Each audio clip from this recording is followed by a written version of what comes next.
Welcome to the Third Man Up podcast, your one-stop shop for the serious and not so serious side of Australian sports. Join the lads as they discuss what's going on in the world of sport and preview all of this weekend's action. Now, here are your hosts, AFL media superstar Peter Spider Everitt and the world-class amateur Brody Burrows. Yes, welcome back to another week of the Third Man Up podcast. I'm your co-host, Brody Burrows, and with me is the 292 gamer, the St Kilda Hall of Famer, and the most fine player in AFL history, Spider Everitt. How are you going, Spider? Yeah, good. But before we jump into footy and what a huge round it was and what a huge round it's going to be, and there's a lot of footy news that we want to get to. Most importantly, though, the farmers out there at the moment, it's a very important time of the year. It is. So everyone's cracked into seeding back over here where we are. We've had a little bit of rain, which has been nice. A little bit more would be even better. But I've been out spreading some snail bait this morning and yesterday, and they're everywhere, and so are the mice. So if they can bugger off, I think things might be even better. There's nothing worse than a mice plague. I absolutely hate mice. If mice are around, I'm like that big elephant on the table that stands up there that's absolutely petrified. That's me of mice. But I got the week off, and I'm going actually farming myself. I go to New Zealand to milk cows for a week. So as soon as we get off this, I'm going to head over there. Oh, perfect. What's the weather like down in New Zealand at the moment? Pretty good? Yeah, no. Actually, Nana said it was actually warm today, but it's been raining a fair bit. So, you can't have everything. So I'll have both. Nah, that should be pretty good, mate. So how did you go on the weekend with your tips? We've both been going not too bad the last few weeks. No, you've brought this up because you're a Monty to win this bit. I picked 7. So I picked 7 for the last 2 weeks. So, and last week I didn't pick the Gold Coast Suns, and then this week either. So the 2 times I've only let them out for the whole year, they've actually got on top. But I thought the Saints would get over Port Adelaide, and we knew that was always going to be a tough one. I've been waiting for St Kilda to have that little bit of a hiccup. So it was just a matter of time. So they're the 2 that cost me this week. And yourself, 8 out of 9, but what cost you? I got 8 out of 9, and halfway through the last quarter probably at 3/4 time, I was looking pretty well locked myself in for a clear 9, and then Collingwood had to do what Collingwood does and just come right over the top and ruin it for me. But we'll get to that in a minute. But you were at this Port and St Kilda game, mate. The pressure just looked immense on the telly. Yeah, it did, and it was, and this is Port Adelaide, and it's funny that there's still social media tweets out there that Ken Hinkley's no good and he's got to go, and they're still throwing him under the bus. But you're sitting there going, well, hang on, you started off slow, but now you're absolutely flying, and you're beating good teams. So you're losing against the bad ones, playing well against the good ones, and you're not being disgraced. So. For me, and that's what got them in the end. That's what hurt St Kilda is they needed King. They needed a big forward. They got it kind of to the forward line, and they just couldn't do anything with it. So, that's what really hurt them. So hopefully, they can get a big forward coming back. But it was no doubt the pressure was there, and Port Adelaide brought it from the start. It was great to watch. It was, and Jason Horne-Francis, that first quarter it just looks like Patrick Dangerfield when he first started off. That burst away from stoppage. It's. To have a young fella who's only 19 to be, so dominant in the clearances, it's just simply phenomenal. How good are some of these young kids coming in at the moment? They are ready to play. And even my young fella, he asked me, he goes, today, and he said, do you reckon there will be the 200 gamers in 10 or 15 years? And I said, why is that? And he goes, because all these kids coming through, there's a lot of them that are so good that might, continue to improve. Yeah. So, you turn them over a lot quicker. And I said, It was actually a really good point. But I said, your superstars are still going to be your superstars. You're still going to get 200, 300 games out of them. So, but, the quality of some of these young blokes these days are great. And as you say, for a guy like that to, change his mind, move back to Adelaide and do what he does. And as you say, with all the speculation around him and the boos and the hatred, it's been great.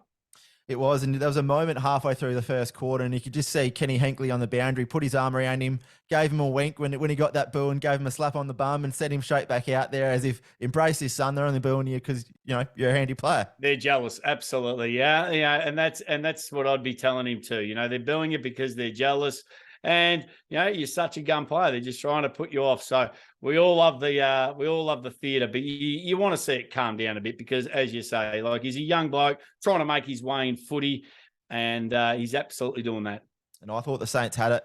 Started that last quarter and they kicked those 2 early goals, but big Charlie Dixon stood up at one end, and then Jeremy Finlayson just went straight back to the back lines, and I think he took 4 marks in the last 5 minutes or something back there to seal the game for the Power. So I think they've won the last 4 now since gathering around the Power, and with the run that they've got, they could cement themselves, or really push for a top 4 spot over the next coming weeks. And that's what you want. You want to be able to get that money in the bank, and there's no doubt they're pushing for that. But as you say, to take 4 defensive marks in the last quarter, that's what you pride yourself on. And I know we'll get to the Collingwood game and Darcy more, but when he took that mark in the last minute and a half of the game, it was just see where he ran from. It was just a cracking mark, and I think they go underrated, a lot of these defensive marks. We look at our big forwards kicking big goals, but these blokes like Lever and May and Mychek and these guys who are able to give, a real good defensive accountability towards the opposition's forward, I reckon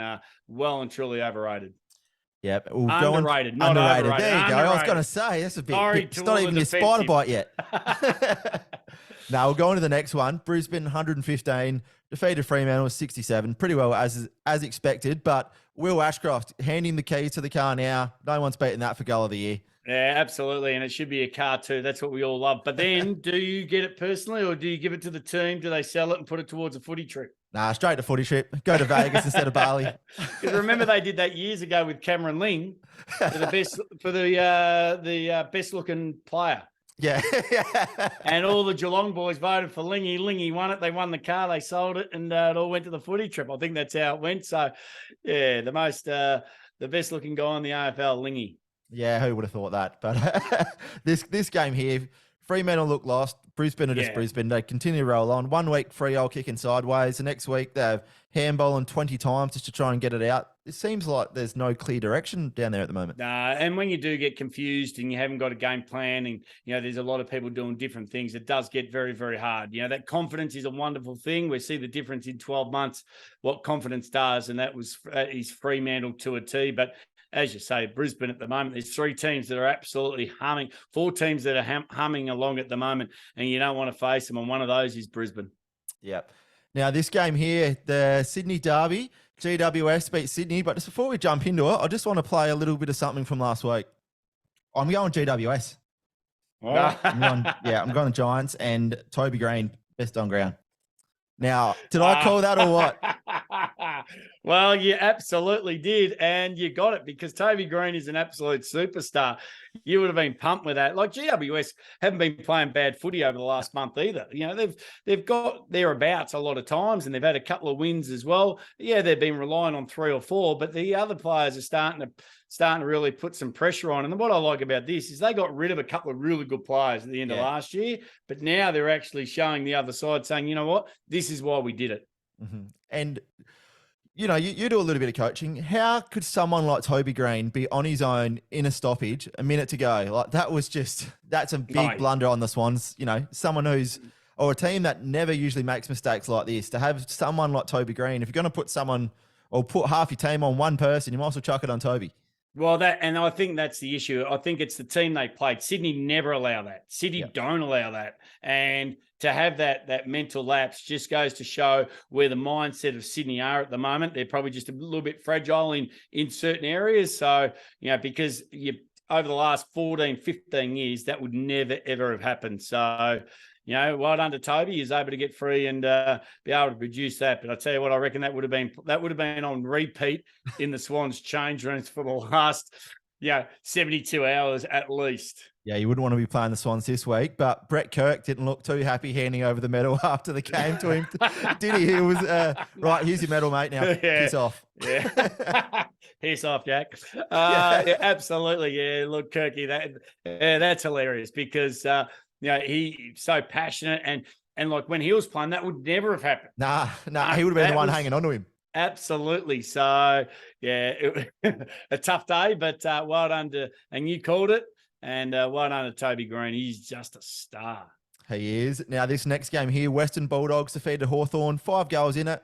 Not a bad effort by the Hawks. They're a bit inaccurate, but Mitch Lewis just completely changes the way that the Hawks line up, doesn't he?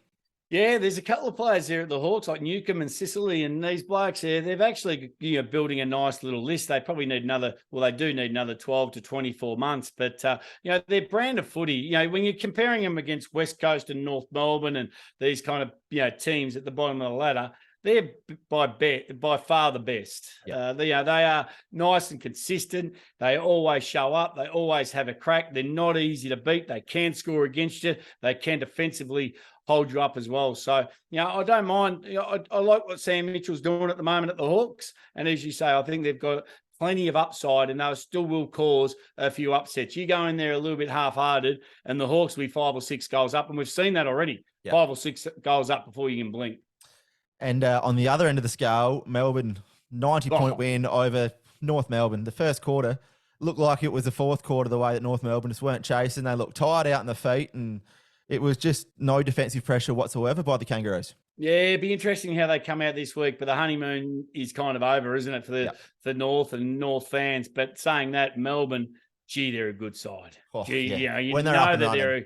They are, and they've just got quality absolutely everywhere. We can talk about it week in, week out, but when you look at their mids and their backs, it's just so impressive everywhere around the ground. If someone's not stepping up, someone else will, and they just blew them out of the water. And it's actually, a lot of people say, I love to watch it because they're so clinical in what they do. Imagine you're rucking against this side and you're up against Max Gawn. Maxi Gawn goes off for a spell and then Brody Grundy comes in and rucks against you. That's just not fair. Yeah, absolutely. I think they've got probably about 10 All-Australians between them. So they're going all right at the moment. And, it's amazing how much one ruckman, like especially Maxi Gawn, can really give them that first use, that structure around the footy, that presence of being out there. They're a much better side with Gawney in it. So hopefully he can stay fit until the end of the year. But, they're the team to beat as well as Brisbane at the moment.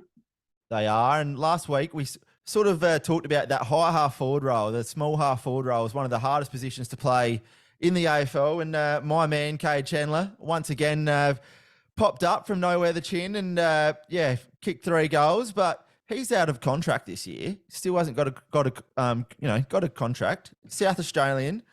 Orazio Fantasia's last year. Do you reckon Port Adelaide come calling? I reckon they do.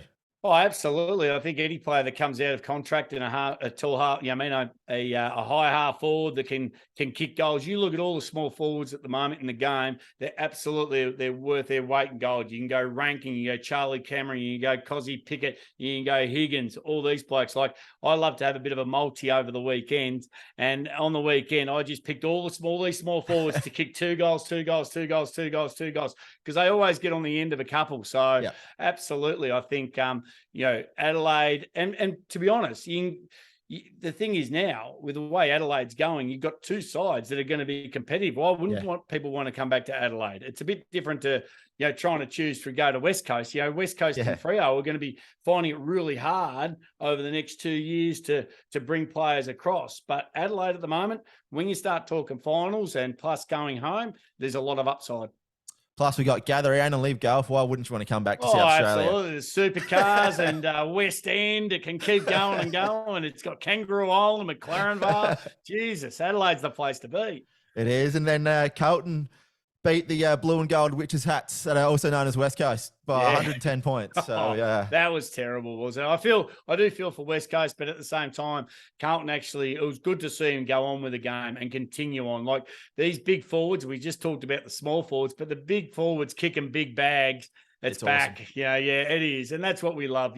When the crowd used to go from one end of the ground to the other and follow the forwards of Modra and Plugger and Dunstall and these blokes. So, look, it is good to see. And it was good to see Carlton go on with it. I would have been disappointed if they, win, you win them by 35 points at half quarter time and then you win by 35 or 34. Really a nothing game. It's good to see that they continued on because they not only for percentage, but they should have. That's what you should do when you're a good team.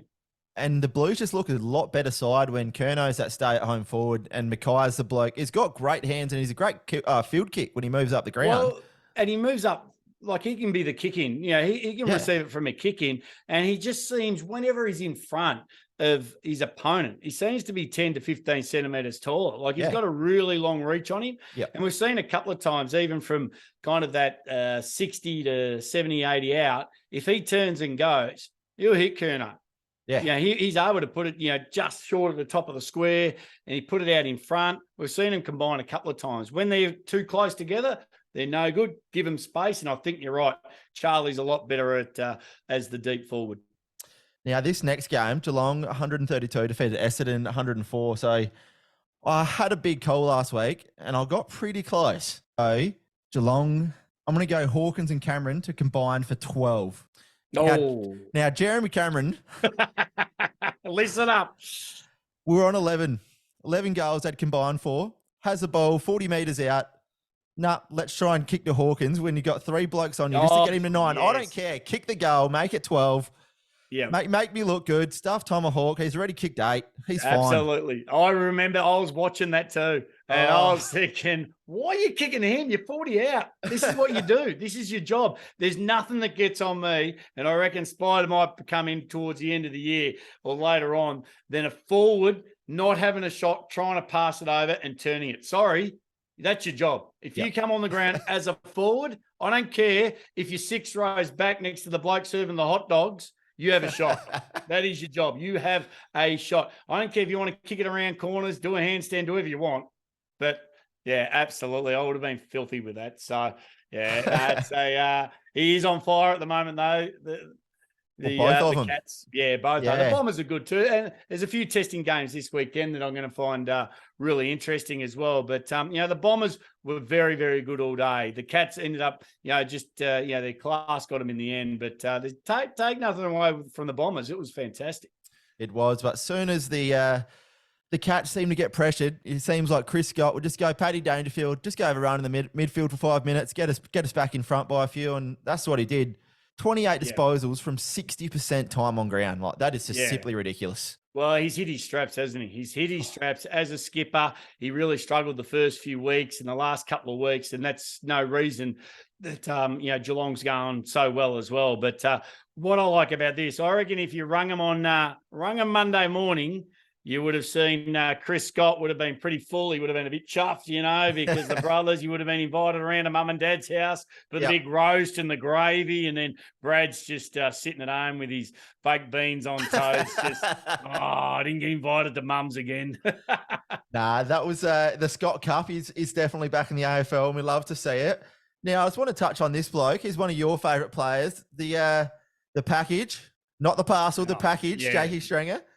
4 goals, 20 contested possessions, 11 clearances. Now, he didn't get one, he wasn't around the ball once in the last quarter against Collingwood last weekend. And they got absolutely smashed in the clearances. Up by 5 goals. Chuck Jake Stringer in the guts, they probably win. Yeah, I think, for me, when you look at this, Jakey Stringer has to have the control of being able to do it himself. Yep. I reckon if you're such a good player and you know what you do, you're a gun player, that's your job. You know how to control this situation. You know what to do. I think he has the power, like a Dangerfield. Your top Dusty. Yeah, your top 1 or 2 midfielders in every club has the right to say, you know what, we got to change things up here. And you can only do that out on the field because you know best. So, you know what? He should have taken the responsibility and said, you know what, just give me 5 minutes in there. I feel good. I'm going to be able to do it. Push somebody out, and then the coach can readjust. But absolutely. And I think they'll talk about that this week because, as you say, like he's just such a dominant player. They only had to hold him up a little bit, and they were there. Now, this next one, Gold Coast defeated Richmond, and the Tiger train isn't leaving the station this year. Nah. Yeah, it's going to be a tough push start for them, isn't it? It's like, the caboose, the little red caboose, going up there. I hope I can. But at the moment, and you know what, their players just aren't getting to it. They've brought in Taranto, which I think might even come up later on in their top 5 because I think he's been fantastic. He's been one of the best recruits for the year so far. Great trade. The Tigers are thinking, gee, can we get a couple more midfielders, and then we're able to really stretch our premiership window again. But you know what? It's actually helped both sides. It's helped Richmond because without him, they'd be absolutely dire straits, and it's helped GWS. But yeah, the Tigers at the moment, they're a long way off it. They need, you know, they need to find a fair bit before they're thinking or considering finals. And I just honestly don't think they can at the moment.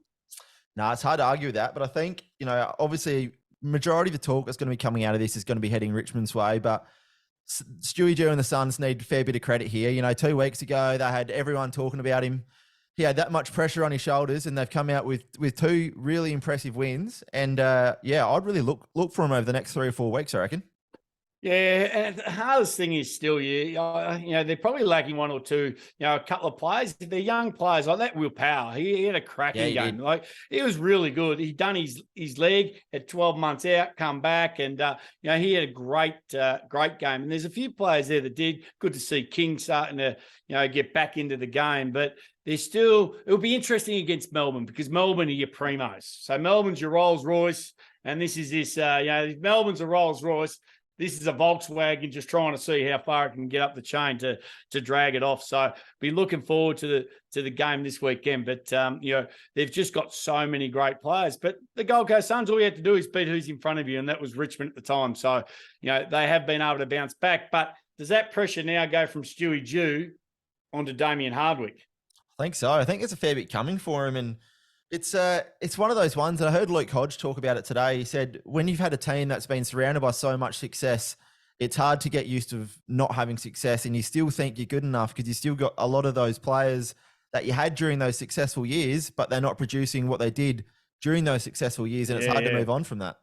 Yeah, and the coach is a prime one. Like, you know, do they give him another, you know, 10, you know, another 5 or 6 years to say, you know what, we've got to start rebuilding. If we're going to finish in the bottom, you know, 6, we got to start looking at reconsidering our list and then building up. And what does that look like? Do they give Hardwick that responsibility, or then do they do what a Hawthorn and a few other teams have done and you know, say, look, you know, we're going to move you on? Because there's so many examples. You look at Geelong, we're going to stick with it. We're going to run with it. We're going to help you rebuild. You know, with their coach, where Hawthorn moved them on. Yep. Now, this final game in the round, if you're a Crow supporter, bad luck, because I think everyone else in the AFL are a fan of Collingwood at the moment, and they had a few dodgy calls in the last quarter. Let's call it that. But the way that this team just keeps battling back, it's hard not to love them. I used to hate Collingwood, and now I find myself barracking for them, and I hate it, Spida. I think everyone hates themselves. Jeez, we're all going to be walking around with duffel coats with 35 on the back and Dacos and more, like all the ones we used to have on the back, you know, back in the day. But look, you're right. So many people out there just really love watching Collingwood at the moment. And, you know, if you're outside of Adelaide, obviously you hate Adelaide and hate Collingwood. So it was a tough game to watch, but it was a cracking game to watch. And when it was so close in that last quarter, you just believe that, gee, it's going to happen, isn't it? It's going to happen. Collingwood just have that amazing faith. There's, you know what? It is absolutely not over until that fat lady sings, until, you know, that final siren. And it was just remarkable. I was watching it on the edge of my seat going, they're going to win this. They are going to win this. And one piece of play I want to bring up, and we might talk about it a little later on as well with, you know, your top 5. But I know Nick Dacos didn't have the best of games. Yeah. Okay, he was tagged out of it. And I think a lot of teams will say, rightio, now we can tag. How does that look? But when the time come and there was 4 minutes 41 left in the game, rewind, go back and have a look at this. Nick Dacos kicked it off the ground. He followed up. He kicked it off the ground again. He passed 3 other Collingwood players to then put a smother on the ball to cause a stoppage that then related to a goal. Now, for me, a player like that, he might have been tagged, but when the time counts, that moment counted. And that's what got it. It wasn't solely what got it back in the game, but I tell you what, they kept the ball down in their forward line and did a hell of a lot to get that goal. I think with the Pies at the moment, it's not just their belief, but it's their opponent's belief in Collingwood, and they know that they're going to come. That causes this perceived pressure that comes on them. And you can see against any other side, Isaac Rankin slots that goal. I guarantee you, any other side. But on his shoulders, he knows that if he misses this, they're probably going to roll over the top of us here. Yeah. And what does he do? And he had someone else, running to the square, has a shot, misses, up the other end, goal. Like you could just see from that moment, you knew that the Pies were going to win. Would you put it in the same jumping in the ring with Iron Mike Tyson? Yep. You just knew. I know what's going to happen here. I'm here. Like that perceived pressure. Well, it's like coming up the 18th. No different to playing against Tiger Woods. As soon as you had a playoff against Tiger Woods, there's no way knowing you were going to win that because the perceived pressure that, you know what, Tiger just doesn't muck up in these situations. Mm-hmm. Or a penalty against some Messi or a Ronaldo or something like that. So absolutely, you know what's going to come, and sometimes it just puts pressure on you. Yeah. No, there's absolutely 100% in that. They know no matter what the score is at 3/4 time, Collingwood is still coming. Now this next one here, we've reviewed all the games, but there's one thing that caught my eye over the weekend, and this fella here doesn't get the credit. Probably, I reckon, even in the South Australian media, he doesn't get the credit that he deserves. But Travis Spoke. What a career he's had. Yeah, absolutely. And I think, he's an absolute superstar. You got some stats there that, you sent through a little earlier. And when you match up these guys against Travis Spoke, I know, like, put his stats against, your Treadrays and your Rashudos and your Modras. And I'll tell you what, he should be the new mayor of Adelaide because they're unbelievable. So over a 17-year career, he's averaged 24 disposals and 4 tackles. So I think he's had 1 year, which was his first, where he actually averaged under 20. So that's just shown his consistency over his career. But Gary Everitt Jr., 24 and 4 averaged over his career. Patrick Dangerfield, 24 disposals and 3 tackles. Trent Cotchin, 22 and 3. The great Michael Voss averaged 21 and 2 over his 15-year career. So Travis Spoke, he might not have had that one season where he's averaged 30 and 2 goals, but to average that over 17 years is just simply ridiculous. And Friday night against the Saints, you could see there he was just one of the best. And when the game was there to be won, stood up, kicked a really important goal, and he's just a superstar. Yeah, absolutely. And I think, you're right. He does need more credit. He hasn't got the 5 premierships and the 3 Brownlows and 8 All-Australians to go with it like a Gary Everitt Jr. But when you're running alongside stats exactly the same as Gary Everitt Jr., you don't care which way you look at it. You're in absolute primo company. So, I think, there's a couple of players in, I think, Port Adelaide more so than Adelaide, that go under wraps in the way they've been able to achieve really good things over certain seasons. So absolutely stunning career. Well done to Travis. But this week we've got something that's really starting to really annoy you, Spider. So I'm just absolutely play something here. It's that time of the week where we find out what's been grinding the big fella's gears. It's time for Spider Bites. Yeah, the advantage rule. Play on with advantage. Gee, this annoys me. I don't know if it frustrates you at home. Oh, yeah. Because I reckon there'd be 60%, even more. I'm going to go 80% of the time, 190% of the time.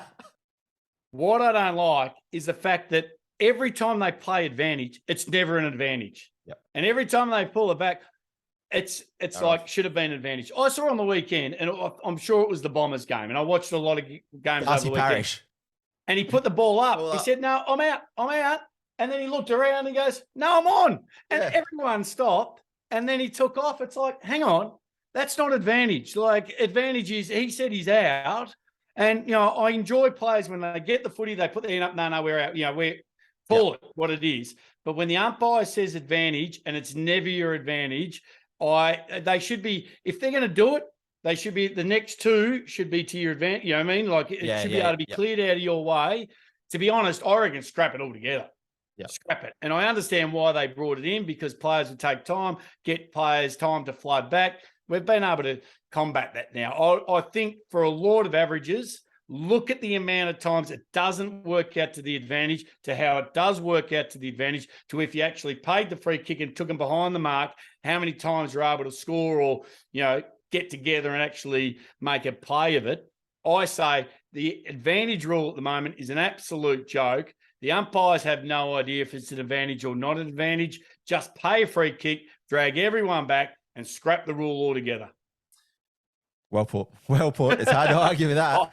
That's frustrating. Just on that, What's your opinion on this four umpires business? Has it really changed the game? I think it's actually going the other way.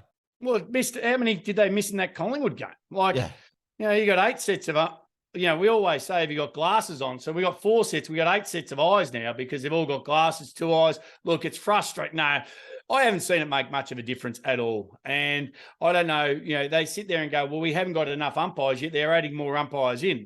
This is what I don't get either. So let's get it back to 3. It's no big a deal. They're not calling anything ridiculous. Players are pretty strict these days behind the play and how they play the game. So for me, I just think you're wasting another, couple of $1,000 a game.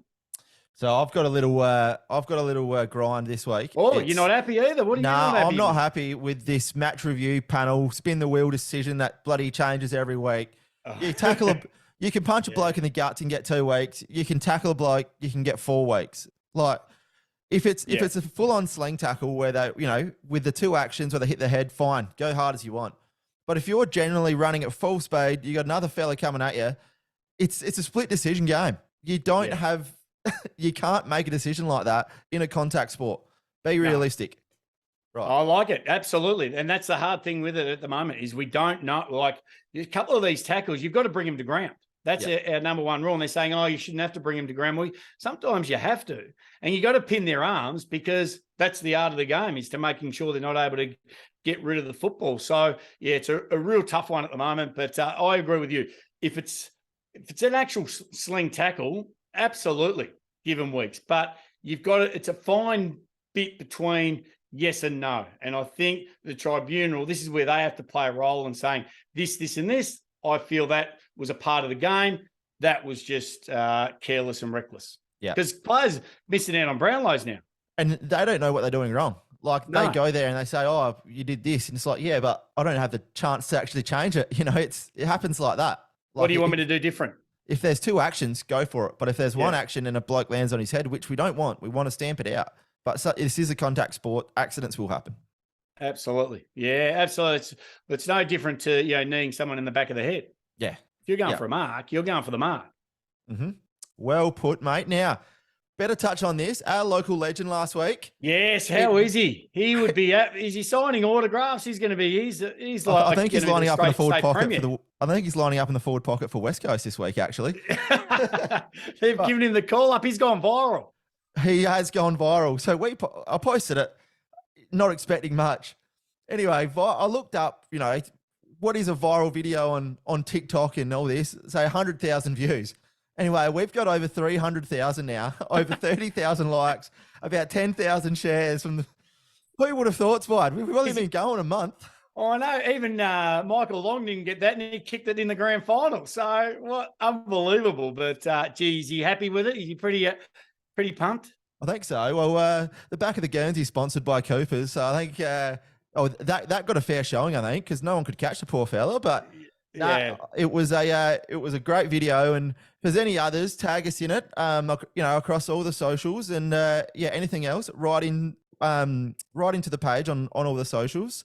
But we'll move into the AFL because we'll love to celebrate them. We want to celebrate them. We want to see others. Like, we know that was, it might not be able to get to the extent of such a legend of pants. Like this is just like, we know that's right at the top, but we want to try and challenge you. The commentary was amazing, but we just want to try and get somewhere around there. So if you got a little local legend, let us hear it and let us find him. Yeah. Or her.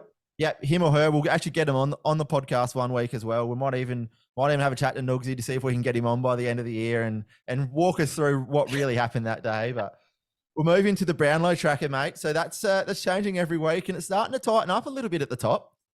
Yeah, it is. There've been a couple of really good games, and a couple of our, I suppose, what you call the prime movers are moving well. Nick Dacos would have found a little bit of, his odds would have dropped a bit, but then Oliver and Petrarca and these blokes, the Bont. I want to see what the Bont's at. So Nick Dacos, I've got him on 13 at the top with Clayton Oliver. So Dacos at $3, Oliver at $6. In second place on 10, got Jeremy Cameron. Yep. Now, there's 6 blokes on 9 votes. So we've got Zach Merritt, who's ineligible. We've got Christian Petrarca on 9 votes. He's at $15. Now, my man, Jordan Dawson, on 9 votes. He's at $15 as well. Now and then Bontempelli also a 9, but here's where we get some proper value, Spider. Noah Anderson, $101, also on 9 votes. Is he? And Toby Green, 9 votes, $101 for Toby Green. No, Toby Green can't be. Is he $100? He's $100, and he's probably paying $1.05 to get reported by the season. So that might be that's it. That might be why he's paying $101. That's the only thing. If you had a get out clause, it would be all right. They're good bets. Noah Anderson, absolutely. If the Suns need to win a few more games, the Giants will win games, and it will be on the back of Toby Green. So that's they're two very, very good odds. I think, as you say, when you're looking at prime movers and prime movers for their club, those two really stand out. So, wow, the track is on fire. The track is keeping us honest. It is, and plenty going on in the AFL. New CEO, Tasmania Spide. You want to have a bit of a chat about the Tassie? Well, yeah, the 19th team, it's been released. It's coming in. We knew it was going to be Tasmania anyway, but they've committed to the new stadium down there. It's going to have a roof on it. My question is, and this is what I want to discuss right now, is do they wait to 2028 or 2029? And we know the building industry and how everything's going. Yes, it's backed by the government, but it's still got to be built. They're saying it's going to be finished around 2028, 2029. And that's when the new team's going to come in. They want to come in at the new stadium. Do we do that? Or we bring them in at the end of 2024, ready for 2025?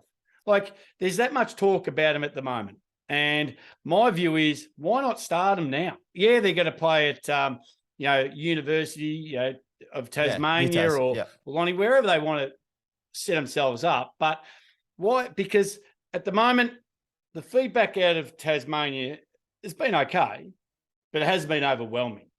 So I think, why have 5 years of all this feedback about, yes, it's good, no, it's not, into fighting, and we need this and we need that, and too much money for that, and we should be putting some money there. Let's launch it. Let's get them out there. Let's get them playing, and then let's start building the stadium around them. They know they're going to get it. I just think, you know what, why wait? Why wait until 2028, 2029? So much can happen before then. Let's do it. I think that's a fair point. And just on that, I heard Kevin Sheedy talk on the Sunday Footy Show, and he said, start selling memberships now. Start getting the bankroll behind the side now. So then when they come in, they're not going to be funded by the AFL for the next 15 years like, Gold Coast and GWS are, and invest heavily in a junior academy now, like heavily into a junior academy. So these kids are not just getting drafted there and then they're leaving 2 years later. They're getting the best facilities. They're getting looked after. And in turn, that's going to want to make them stay. I love it. I think it's a great idea. And, and that's what you need to do. Start building it now. You can't build it for 5 years, but you can build it for 2. You can say, look, our team's coming in 2 years. Let's start getting behind them. Let's start building these academies. Let's start, they'll learn so much of what GWS and the Gold Coast Suns did wrong. If they match up everything that they did right and look at everything they did wrong and said, okay, let's start building now, I think Sheeds is right on it. So, but the big contra, I think, is going to be around the name. Yes. So just released today, it's breaking news. So Warner Brothers, so the big movie company in America, actually have the rights to the Tasmanian Devils name. So if they were to go under that name, they'll have to strike a deal with Warner Brothers. So they'll probably have to pay either a significant amount of money to Warner Brothers to get the naming rights, or they're going to have to come up with something else. So can you think of any other names? Oh, you wouldn't go the Jack Jumpers. I know that much. They're the worst name in the history of any competition around the world. But I tell you what, they played off in a grand final, so they're not that bad. Oh, look, Tassie, you've got to go Tassie Devil. That's exactly what it is, and I think that sits well. But Warner Brothers, you never know; they might come on as a major consistent sponsor. Like you don't know. I don't think they'll like their name as a team in case they are going terrible, and then all the catch cries come out and probably lessens the name of the Tassie Devil. But outside of that, look, what else is Tassie known for? What is it? The apples? What is it? The apples? Something the to do with the apples. The Tassie convicts. The Tassie apples. I don't know. So yeah, we'll wait and see. But but that's good. That's going to be a tough one for them, because I thought that's which way they would have gone for sure. So I had one other thought about this, and instead of going to the VFL, I'd like to see him go to the Sandful. And this is why. So obviously gather round will be coming to Adelaide for the next 2 or 3 years. Yep. Have this Tasmanian side play an opening game to one of the big games. Like I'm talking Adelaide Crows or a Port Adelaide game, Friday night under lights, Saturday night under lights, something where there's going to be plenty of eyes, and televise this Tasmanian game beforehand. Just by having that, you're going to get so many people from Tasmania that will come across for gather round just to support this side that's not even in the comp yet. Yeah, you're saying put them in the sample week in, week out. Yep. Instead of the VFL. Yeah, I think so. Yeah, mix it up. Why not? Just try and change up their options and have a look. But their under 18 academy will be the most important at the moment. Trying to get that right and try and get that into the NAB league and work out how that will look. But Sheeds is right. Start now and don't look 5 years down the track. Look 2 years and start building this club. Yeah, and if it's anyone who knows anything about starting, I suppose, revolutions in the AFL, it's the great man, isn't it? Oh, absolutely. Kevin Shee. He did, GWS played finals, played in Granny. So, they did it right at the start. Unfortunately, it's fallen off a little bit, but now they're starting to peg back. So, there's plenty of things you can learn. But, there's still, even if they're still only getting 3,000 or 5,000 people to home and away games, it doesn't matter. When they build the big stadium, they will come. Don't worry. Yeah, well, you can see what they've done with the Jack Jumpers. That's nearly the most high or consistently sold out game, like in basketball, in the whole NBL. It's the Tasmanian game. So they support their sports well, the Taswegians. But we've had a new CEO in the AFL. But even bigger than that, the AFL 23 game's coming out. And Spida, you're one of the players. Yeah, look, I don't know how this is going to unfold, but AFL 23 released this week, which is going to be fantastic. I've actually gone in behind the scenes and see how they built this game, and it's remarkable. You can pick a ground and it looks exactly the same. You can pick what weather you want.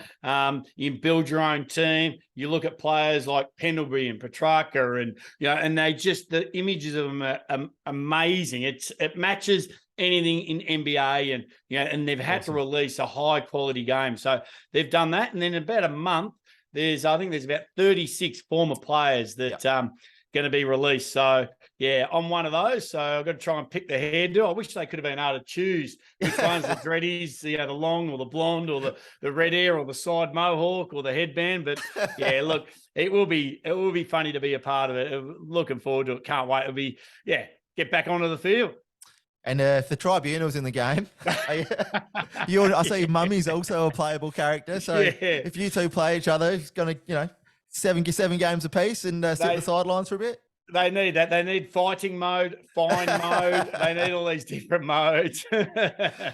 Nah, that's great. I know it's been a while before we've had a really strong AFL game, and it's exciting that they've created this new content, and it's going to be awesome to play. I can't wait till it comes out. I've already told the missus, just give me a couple of days when it comes out, and she'll be all right. But trust me, it looks unbelievable. It does. It's the graphics awesome. And that are amazing. So they're always working behind the scenes with it, and it's been built in Melbourne too. Yeah. So one under all the guys in Melbourne. There's 100 of them behind the scenes building it, and it's they've done a great job. So I can't wait to see it. Awesome. Are you much of a video game player, Spike? Oh, and my young fella is. He loves it, and him and his mates. And the good thing is, you're able to play against each other at different areas, at online. different households, online. Yeah. So that just makes it for better playing. So it's going to be awesome. So Boston can create his own player and play against you, and use you as a bit of a step ladder. And look, I think I think all former players are going to jump on it and line themselves up against some of the greats of today and see how they go. Just so they can just have that confidence boost of what, I beat him, even though it was a computer game, I still beat him. No, that's all that matters. So I messaged you a bit earlier today, and I said, have a think. If you could pick 5 players currently, in the whole AFL to play for your side, who would be the 5 that you're choosing? Or it's going to be, it's a tough question. Mm-hmm. I'm definitely going to take Jeremy Cameron. Yep. I'm going to take Nick Dacos. Yep. I'm going to take Clayton Oliver. Yep. Now these two are the tough ones, and I had to choose at all. I was choosing between Rowan Marshall and Tommy English. Yep. Timmy English. Nah, I'm going Rowan Marshall. Oh, Marshall. And I'm going Tim Taranto. Yep. I reckon he's had a cracking year. Everything that he's been able to do, I've been a massive fan, and I was a little bit last year. So a couple of those probably controversial. Tommy English has been fantastic as well. But Rowan Marshall, they're my 5. Yep. So I've got Who you one. got? I've got one the same, and that's Jezza Cameron. Because let's be honest, he's the best player in the AFL right now. Yeah, you got none of the others. Nah. So I've got Darcy Moore as my captain. Okay, yeah. Yep. Marcus Bontempelli. No, the Bont's in good form. Yep. Timmy English. Oh, okay. Yep. And Jordan Dawson. They Oh, can play he's anywhere. your man.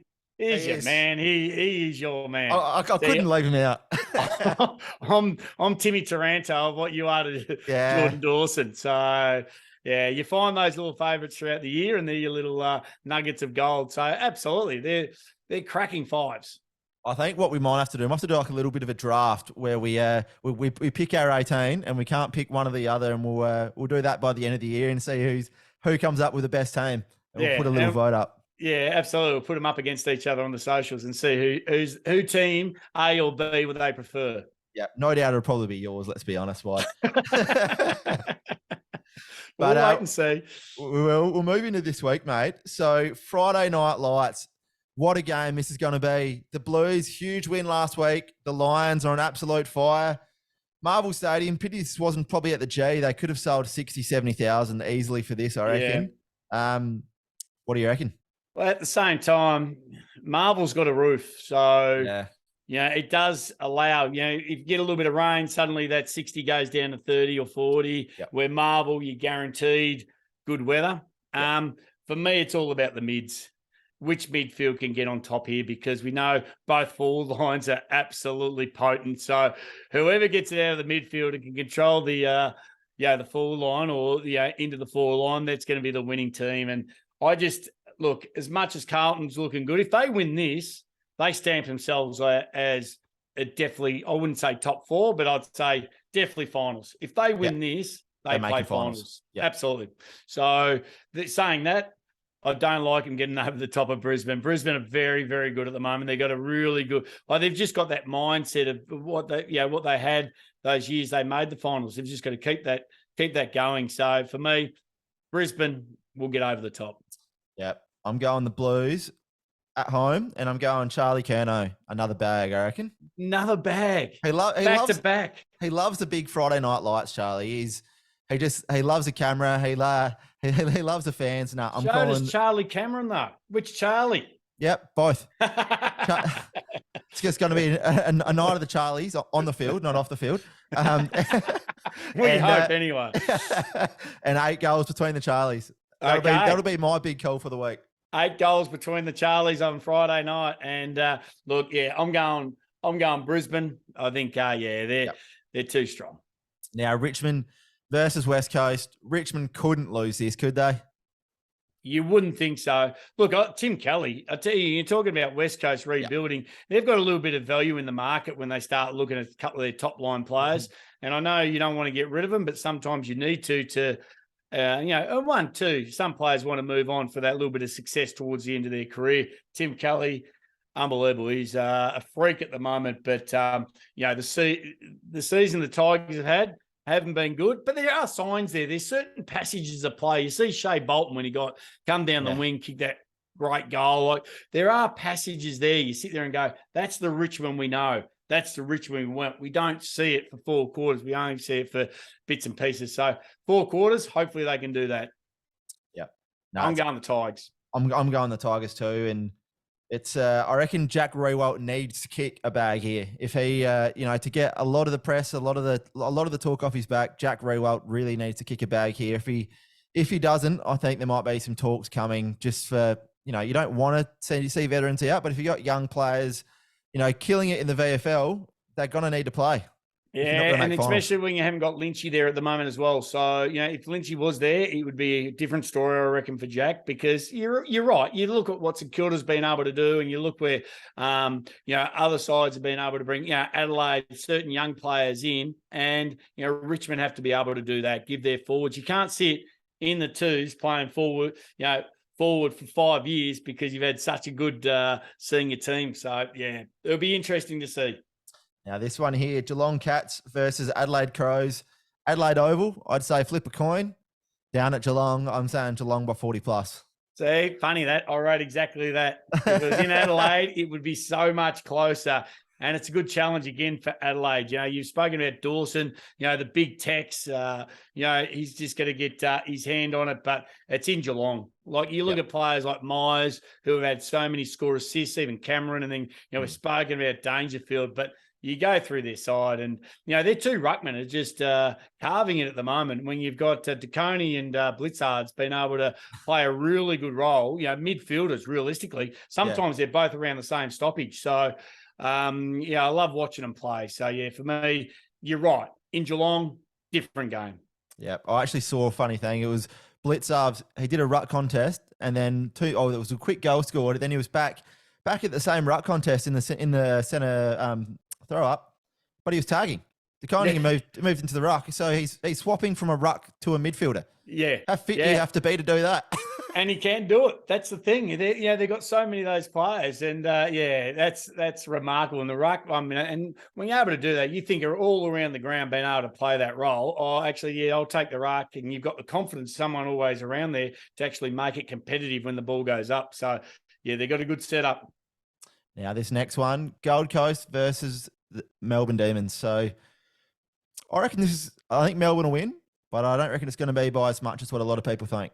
I think the best thing about this game is, and we spoke, it's a good challenge. This is where the Gold Coast Suns should say, this is what we want to be like in, 12 months, 24 months. You look at just the strength and the power and the experience. And I know they've played finals, Melbourne, over a period of time, but, Jared Witts against Gawn and, against Grundy, absolute vital role. But what gets me is, if the Suns' defence can stand up against the Melbourne forwards and really challenge themselves, especially the small forwards, and be able to, just slow their impact down of kicking goals, they're a chance of getting close. I think Melbourne will win this, but hopefully it ends up being a really good game. It's a cracking time, 4:30 in the afternoon, Saturday afternoon on the Gold Coast. Hopefully Melbourne's thinking about the surf and the sun. And it's 25 degrees and sunshine, and they're not thinking about the footy. So, Melbourne for me. Now, if there's one thing that can stop Clayton Oliver as a redhead and pale skin, it's the sun. So I'm calling him to have a bad game this weekend. He's going to run out with a hat on. Yeah, but I'm going Melbourne, but I reckon it'll be 4 goals, under 4 goals. Yeah, I think it'll be a competitive game. I think if they get beaten by anything under 4 goals, it's a result. Probably at the line when you look at when they start putting odds and everything up, because I think that would be a pretty good equation. If they get under that, it's a good win. Yeah. Now this next game, GWS versus Western Bulldogs. Oh, that's a flip of a coin, isn't it? Where do you sit? And they both don't like each other either. No, and it would be a great game, and it'll be a scrappy game. They'll be pushing and shoving, and there'll be pinches and there'll be punches behind, and they've still got experience. Both of them are very just so similar in the way of they'll be both aggressive. They both antagonise each other. They've got you've got Liver versus Toby Green. Then you've got really good experience as well, and you got the Bont and Coniglio, and Hayes has been fantastic. I think he averages something like 8 or 9 marks a game, and you've got so many stories. Tom English is having such a good year as well. So you can flip a coin. I've circled the Dogs. I reckon the Dogs might be just a fraction. It's probably just a fraction too good come their forward line. If their forward line can stand up, I think they'll be a little bit too experienced for the Giants' defence. So for me, I'm going to go with the Dogs. Tell you what, if Toby Green gets another 3 here, that'll put him second on the Brownlow track. I don't reckon he'll be sitting at 101 for much longer. I'm getting on him. As soon as we hang up here, I am on Toby Green 100%. Nah, I'm going to go the Giants. I think I've tipped them 3 games this year, and they've won every one. Every time I've tipped against them, they've lost. So sounds like me and the Suns. Yeah. No, I'm going the Giants this week, and I reckon they'll get over the line in the last minute again. But it won't be Toby. It'll be Jesse Hogan. Jesse Hogan. Gee, he's got a good set of hands on him, but gee, you're making some big calls. Yep. You're making some big calls. I want you to post them. All right. I want you to put them all on put our calls on a simple post. Okay. Yep. And find out which ones come true so we can stick with them over the weekend. If I do that, none of them will come true though. That's always the way. Another big call is this one here could be a nil old draw, Fremantle versus Hawthorn. Look, the Hawks have been good. I've really liked the Hawks. Danger game for Freo. Oh, Freo's gone. Freo, I wouldn't have, I'd start considering, and it's too early to tank for next year's draft, but it's just on that, Freo have traded away this year's draft picks thinking that they're going to finish a lot higher. So Melbourne will actually get Freo's draft pick. So if they finish bottom 3, bottom 4, Melbourne get their draft pick. So they can't even tank for a better draft pick. Oh, so they've got to win. Yeah. Gee, they're in trouble, Freo. Yeah. Unfortunately, at the moment, they just don't look like a team that they were. And I don't know what the answer is. And I'm sure, the coaching staff, they've done everything from gone through the meetings to get motivational speakers, to go down the pub, to do everything. They've tried everything. And it just, at the moment, it's just not working. And the Hawks aren't too bad. The Hawks are being very competitive. When you look at, Sicily's been fantastic. Newcomb's been really, really good for them. They're re-signing a lot of their young players as well. So they're actually sitting there going, you know what, we're pretty happy with where we're at. So for me, Hawks love to travel. They've got no stress in traveling. They find that a real, opportunity for them. So, the Hawks all the way. Hawks easily for me. Yeah, right. I'm going to go the Dockers because if they lose this, this for once I'm betting with my heart and not my head. Okay. Yeah, but if Freo lose this, I can tell you now, the West Australian media will be calling for Justin Longmuir's head. I don't condone it, but I can guarantee that that's what will happen. The only thing is, and it's like Hinkley, it's like any of those coaches, who are you going to get? Yeah. There's got to be somebody out there that you think, okay, that wants to coach, ready to coach, and ready to coach in Perth. So, it is a long way. It's a big call. I think there'll be a lot of speculation around there, but my speculation is, okay, you're tipping. How can you go for Freo? There's the form guide. It's in Western Australia. The form guide pretty much says all duck eggs 0, 0, 0, 0. Yeah, and you're still picking them. All right, I'm picking them because. I can't even tell you why, to be honest. I'm picking them because, actually, no, I do have a reason. Pirate Life brought out a beer called the Purple Haze last week. They've gathered around the Pirate Life Brewery, drunk a few Purple Hazes. They'll be back on Saturday night. Oh, well, okay. Well, that's where I'm going, to the Pirate Life deck on Saturday night to watch the Gold Coast Suns. They've got a beautiful deck out there at Heritage Bank Stadium. Yep. So, all right, there we go. We'll get on the Purple Hazes. Now, Sunday, this is another pretty good day of games. Port Adelaide versus Essendon, Adelaide Oval. Yeah, look, cracking game, and both sides are up and about. Both sides are there running. We've spoken about Parrish and Darcy. You look at Port Adelaide, experiencing youth, and I can't split them. For me, I'm going to stick with Port Adelaide. I reckon Port Adelaide at home, good side. They're going to be their pressure around the footy the last week was fantastic. If they can do that again this week, I reckon we'll absolutely match anything Essendon can offer up and a little bit more. Be interesting to see what they do with Stringer.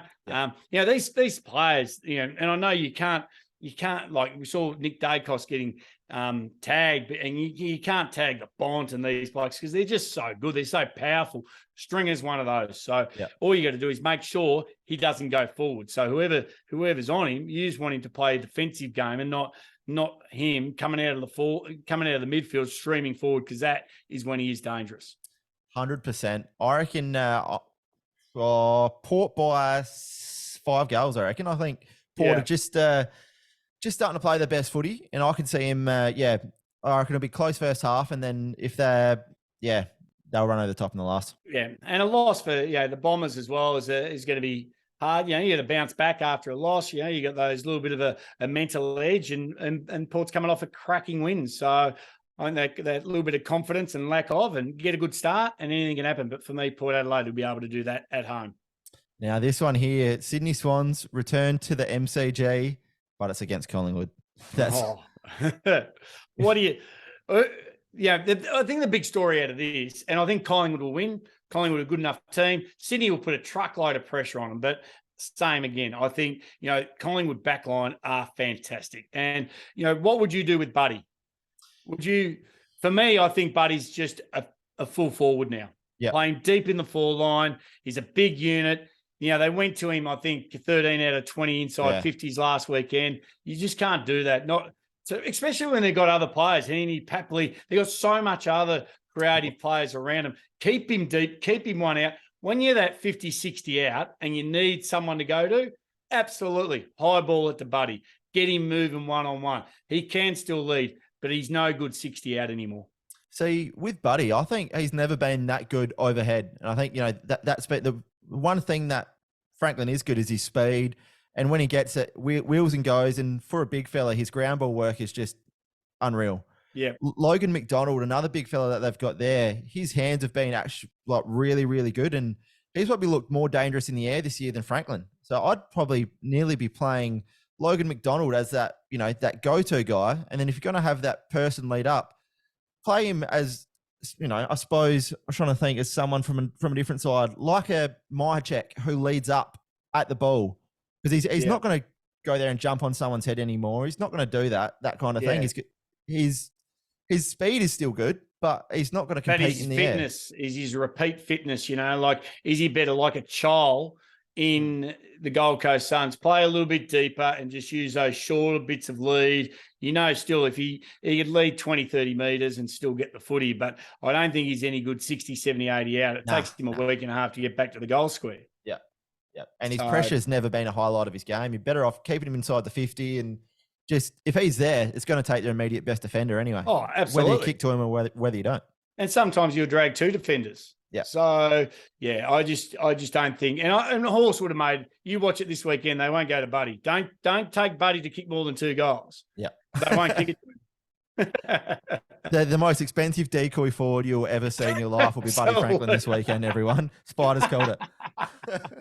There you go. That's my call. Collingwood to win, Buddy to kick 0. All right. This last one here, North Melbourne versus St Kilda. Surely the Saints get a win back on the board against, I suppose, the blue and white witches hats. Yeah, well, I think they'll come back. I think the Kangaroos will be a little bit more competitive, but the Saints wouldn't have been happy with a loss. They would have realised what they did wrong. They could have used the ball a lot better when they were going forward, and really missed certain opportunities. So I would take nothing out of last weekend. They were still good. They only went down by 7 or 8 points, but for North Melbourne to get smashed, and the hardest thing here, take St Kilda every day of the week, is going to be see what North Melbourne do with their young brigade, because, they're a long way off it. And, their young brigade will be offered a fair bit of coin to go elsewhere. So, it's always an interesting time of the year when you look at the bottom 5 or 6 teams, because the top teams are licking their lips going, rightio, who can we get? Who can we start putting a little bit of time and effort into just to pump us up for the rest of for the next couple of years? Yep. I'm going the Saints in this one too, and I reckon they might get the job done comfortably.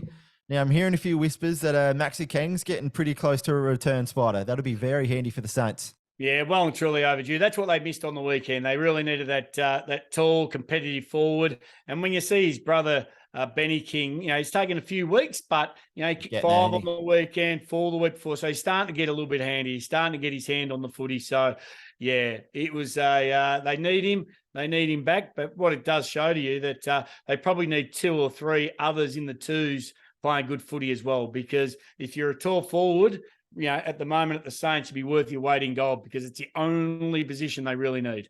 Yep. And Mitch Owens has done a cracking job in his absence too. Oh, absolutely, That can't be forgotten too. There's been half a dozen players being able to stand up, but see, still with a tall forward, Mitch Owens is still going to play his role. You know what I mean? He's exactly like that Norton or that, those other players he can get up to the centre half forward, he can get up to the wing, take cracker marks and come in with a footy. You just need that one big boy.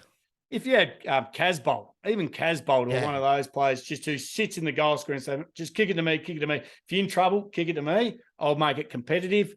That's all they needed. The only thing, if Casbolt marks it in the goal square, you still can't pencil it in for a goal. No certainty, but at least it's a target. Good call, mate. So your big call for the weekend? Look, my big call for the weekend. Look, I was going to go. You know what I like looking at the moment, and it's a lot of the players to take 4 marks. You know, I love my little multi. So you get those midfielders like Parrish, like Noah Anderson. You know, look at those players at the moment to take 4 marks. You know, Caleb Daniels. These players who get a lot of ball between the arcs in the wings. I like to have a look at that. So for me, I'll be doing that this weekend. But as in, like for back-to-back wins, if I was to pick 3 this weekend, I'll be taking Brisbane at the line. I reckon they'll win at whatever line they're at this weekend. I'd go Brisbane into Melbourne, and I got to finish off with, I want a bit of value into Port Adelaide. Yep. No, but that's a good one. My big call for the weekend is the Friday night Charlie. It's the double Charlie. You got double Charlie, or just a single Charlie? Nah, it'll be 2 of them. Charlie Curnow, Charlie Cameron, 8 goals between them on Friday Night Lights. All right, Friday Night Lights. We're going to put that up. Make sure have a look at those 3. Yep. Nat, what are your plans for this weekend, Spide? Well, I'm going to New Zealand. I'm going to be milking cows over the weekend. So we're doing a renovation on a farmhouse. So I'm on a flight. I'm going down there, and the worst thing about this is, like, they're 2 hours in front. So I used to love it when I was in Queensland, because Friday night games start at 6:40, not 7:40 or 7:50. So, you know, you can watch the whole game, still be in bed. Here, they don't start until like 9:30. I'm up until 1 o'clock in the morning watching footy, but it is worth it. It's great. So, and I've got a couple of horses running too this weekend. So if you're into horses, look at what are their names? Look at applications. Eagle Farm on Saturday, the last race. Second last race, maybe, So it's going over 2,400. This is going to be its defining moment if it can run over 2,000. If it can run 2,400, we're happy. If it isn't, we're going to put it out and just run it on shorter distences. So this is a test of time. Yep. So put your house on it. If you don't have a house, mortgage your house, put it on it. Spider's told us, everyone. If you live in a swag. That's all we've got time for this week, guys. Join us next week. Cheers. This has been the Third Man Up podcast. To hear more, make sure you follow and subscribe, or find us on Instagram, Facebook and Twitter @Australia Sports.